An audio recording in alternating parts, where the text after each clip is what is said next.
At just in 3 to 4 minutes, kailangan matapos mong sagutan to, ha. Okay. Tumutukoy sa taglay nitong mga anyong lupa at anyong tubig. Anyong lupa at anyong tubig. At ang iyong piskal. Napabilang sa listahan ng UNESCO bilang World Heritage Site. Hagdang pala yan. Mainam ito para sa whitewater rafting.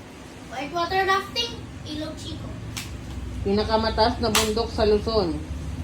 Mount Pulag, Dinarayo ito ng mga turista sa Mountain Province. Sagada. Ang tanging rehiyon sa Pilipinas na napapaligiran ng mga lupain. Car. Tukuyin kung anong lalawigan, Matias, ha. Okay. Matatagpuan sa paanan ng Car. Ipugaw. Matatagpuan sa gitna ng Car. Kalinga. Matatagpuan sa Timog. Timog. Benguet. Matatagpuan sa Kanluran. Abra. Matatagpuan sa Hilaga. Ilaga. Apayao. Pangatlong pinakamahabang ilog sa pangatlong pinakamahabang ilog. Pangatlong pinakamahabang ilog sa Luzon. Ilog Pampanga. Rehiyong may pinakamalawak na kapatagan. Region 3. Karaniwang gawain ng mga tao sa Region 3. Magsasaka. Tukuyin kung anong lalawigan ang tinutukoy, ha. Okay. Binangsagang Cordillera's last frontier for nature's richness. Apayao.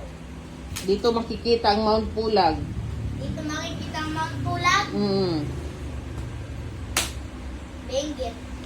May Sea of Clouds. May Sea of Clouds. Parehas lang. Ano? Nailalarawan bilang matigas, rough, at pakilo-kilo, rugged. At Raget. Abra. May kaakit-akit na underground river. Underground River. Na Apayao. dito makikita ang hagdang-hagdang palayan. Hanggang pala yan. Ipugaw. Dito makikita ang Sagada. Dito makikita ang Sagada. Mount Province. Perfect, Matias, ah. Ang galing, ah. Pwede na ba mag-exam? Yeah. Pwede na mag-exam? Yes. Very good, ah.